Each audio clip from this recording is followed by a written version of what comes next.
Hindi to pwede. Hindi pwedeng malaman ni Ikit at ni May na magnanay sila. Dahil kapag nag-reunite sila, magkakaroon pa ng powerful na kakampi si Ikit. And this will ruin all our plans. No. Mom, hindi talaga pwede yun kasi I'm this close na ma-achieve yung dream ko na maging it girl at malampasan yung mga stepsisters ko. Oh my God, Mom! We've sacrificed so much for this tapos ayokong mauwi to sa wala. Angela, can you just stop whining? Hindi naman makakatulong yung ginagawa mo para masolve ang problema natin. Ang kailangan nating gawin, makaisip tayo ng way para hindi nila malaman at ma-expose na magnanay si Ikit at si May.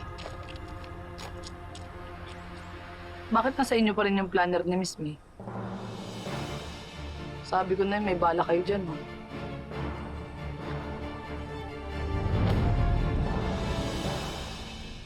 Teka, ano yung nasa kabilang kamay niyo? Kay Miss May din ba yan? Aka na nga. Ako na. Ba't inipit niyo? Ba't niyo kasi ginagalaw, hindi naman sa inyo? Ako na akong magsasoli niyan. Alam mo, Ikit, dahan-dahan ka nga sa pagbibintang mo. May nahulog lang na papel, kaya binabalik ko lang. Sus, hindi ho ako naniniwala sa inyo. Malamang sa malamang, meron na naman kayong binabalak na hindi maganda. Napapraning ka na naman. Asan ang proof mo? Ayan, kasi pinapakialaman niyo ho. Ako, kay May. Akala ko po yan ang nawala. Ito, maraming salamat. Napulot po namin yan, tita. At tinry namin kayong habulin kaso hindi namin kayo naabutan. Iwan ba, search ko sana yung buong resort. Buti na lang nahanap mo na. Maraming salamat, ha. Rika, Angela, maraming salamat. It's okay. Ikaw pa ba, May? That's what friends are for. Mukhang may pinag-uusapan kayong importante. Baka na-interrupt po kayo. Hindi naman po. Yeah. Ikit was just also concerned na mapabalik sa inyo yung planner nyo. And ngayon na nasa inyo na po ulit, I guess wala nang dapat Yes. ikaalala si Ikit, Right, right? Ikit? Oo po. Alam ba? Maraming salamat ulit, ha. Nauna na. Bye, May. Thank you, bye. Ingat po. Ano ang problema mo? Pinalit namin yung planner, di ba? Masyado ka kasing judgmental eh. Parang, Pasensya na ha.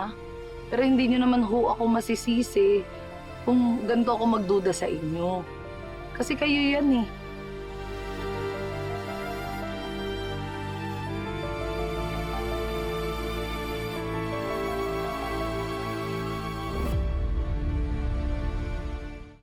Buti na lang nakalusot tayo kanina.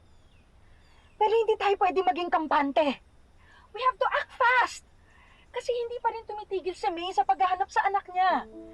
And it's only a matter of time before an information points to Ikit. And kailangan natin pigilan yun. What if siraan ulit natin si Ikit, Mom? Para magalit sa kanya si Tita May, palayasin siya dito sa resort para magkalayo silang mag-ina. Yung formula na yan hindi na nagwo-work. So we have to think of something different. Perhaps ang solution ay hindi ang paglayuin sila.